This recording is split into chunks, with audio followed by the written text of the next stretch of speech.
vou só ler um bocadinho de um conto chamado A Velha, que começa por dizer: a velha era felicíssima, e depois percebemos que há uma ironia, porque ela é uma pobre velha abandonada que não tem quase mais nada no horizonte senão a morte, mas ela gosta da vida e das outras pessoas e vê tudo pelo lado positivo. Gostava de apostar consigo mesma e quase sempre acertava. Se no dia seguinte ia ou não chover, se a Madalena ia ou não telefonar, se os vizinhos tinham deixado a porta da rua fechada ou aberta quando chegasse a casa.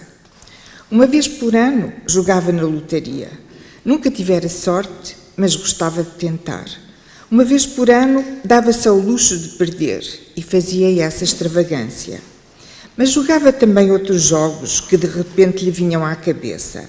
Todas as semanas procurava na montra da loja da esquina os números que lhe pareciam mais prometedores. Assentava-os num papel e depois ia ver todos os números premiados no dia em que andava à roda. Nunca acertava e metia com satisfação no milheiro o dinheiro que não gastara. E assim tinha um duplo gozo. Tinha-se divertido com a escolha do número, o palpite e a expectativa, e ainda por cima arrecadava o dinheiro, rindo-se da sua própria esperteza. Escrevia de vez em quando aos filhos e aos netos, mas poucas vezes, porque percebera que eles não tinham tempo de ler as cartas. O que era natural, a vida de hoje era tão a correr e as pessoas sofriam muito, sobretudo as crianças, de um lado para o outro, saíam de casa de noite e entravam de noite. Mas ela estava livre dessa correria, tinha todo o tempo por sua conta. É verdade que em alguns dias ele era mais difícil de passar, mesmo vendo a televisão até ao fim, porque já não tinha olhos para fazer malha.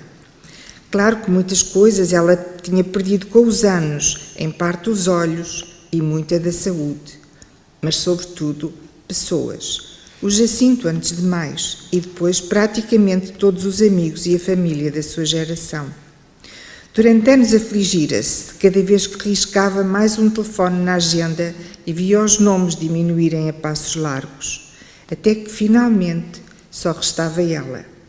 Tinha as vizinhas, claro, e a porteira. Não havia dia em que não aparecesse uma, ou até mais do que uma, a desabafar, contar novidades, ou simplesmente a saber como ela estava. E havia a Madalena, que deixara de ser vizinha porque fora viver para a casa de uma filha, mas não se esquecia dela e telefonava. As mais das vezes para lamentar ter saído dali e aproveitado para se queixar do genro. Por essas e por outras é que ela nunca iria sair dali, pensava a velha. Estava tão bem na sua casa, no seu quintal do tamanho de um lenço, onde podia apanhar sol quando não saía à rua e onde tinha a criação para se entreter. Agora eram só galinhas, mas já tivera também coelhos. Acabara com eles quando começou a não poder baixar-se para lhes apanhar a erva. Teve pena, mas vendo bem, as galinhas bastavam. Tinha sempre ovos, de vez em quando pintos, e depois a filha da porteira vendia-lhe os frangos no mercado. Frangos do campo, mais caros e muito mais saborosos do que os outros. Sempre era um rendimento e, além disso, um entretém e uma companhia. Além de que gostava de ouvir o galo cantar. Acordava com ele de madrugada e também pelo dia adiante ele não parava de cantar. Para dizer a verdade, a única coisa de que tinha medo era de que pudessem forçá-la a sair dali. Pensava nisso às vezes, olhando em volta os objetos da sala, entrincheirando-se atrás dele, como se pudessem protegê-la, o relógio da parede, a estante, a mesa, o guarda-louça, as cadeiras. O dono da casa viera uma vez visitá-la com falinhas mansas. Oferecia-lhe uma indemnização para ela sair. Iria para um andar moderno, com esquentador, casa de banho e máquina de lavar a roupa. Prometia. Mas ela não se fiara. Mesmo que fosse verdade, não queria conhecer outras vizinhas. Podia não gostar delas e depois? E o que iria fazer da criação? Porque não ia, é claro, desfazer-se das galinhas. Não lhe parecia possível viver sem criar nada. O homem insistira, viera uma vez e outra, aumentar a oferta, mas ela não se deixara convencer. Também tinha pavor de que a pusessem num lar. A família podia fazer isso, se, por exemplo, ficasse inválida, se alguma coisa má lhe acontecesse. Sim, disso tinha medo. Da morte não, ou pelo menos não tinha muito medo, embora houvesse algumas coisas desagradáveis ligadas à ideia da morte. Uma vez sonhou que 2 homens batiam à porta, suados, um pouco aflitos, carregando um caixão.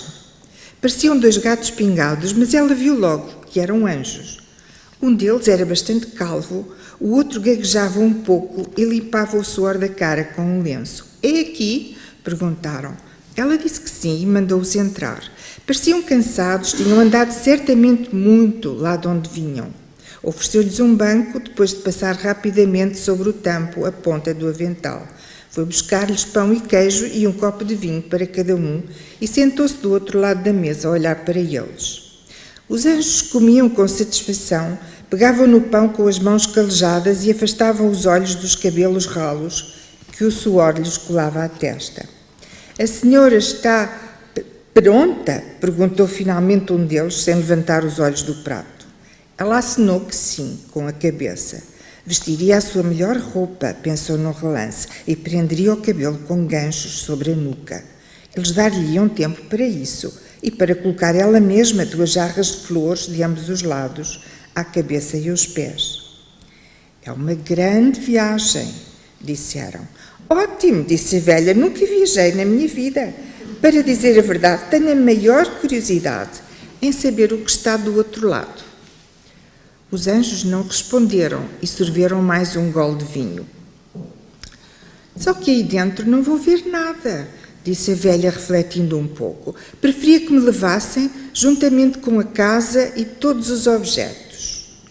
"Não é possível", disse um dos anjos. "Mas se a senhora prefere, podemos levá-la sentada na cadeira", disse o outro.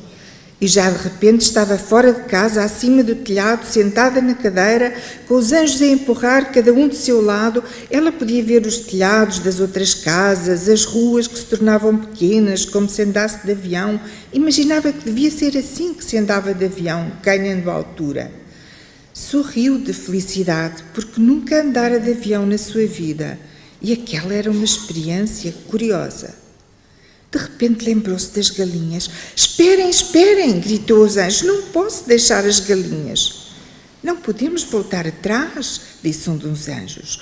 "Mas quem vai ocupar-se das galinhas?" gritou a velha, cheia de aflição. "Não posso deixá-las." "Não podemos descer outra vez", disse um dos anjos. Mas o outro anjo, o que não gaguejava, era muito conciliador e disse ao primeiro: "Baixamos um pouco, só até à altura da casa."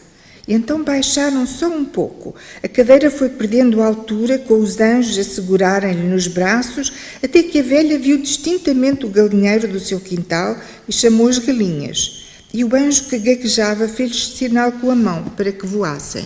E as galinhas e o galo voaram sobre os telhados até à cadeira de orelhas e empoleiraram-se nos braços e nas costas da cadeira.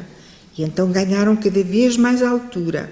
E a velha agradeceu, satisfeitíssima, vendo tudo tão claro lá de cima, as árvores, os telhados, as casas, os carros muito pequenos nas estradas, os rios e as pontes, a orla do mar, os campos semeados, as montanhas.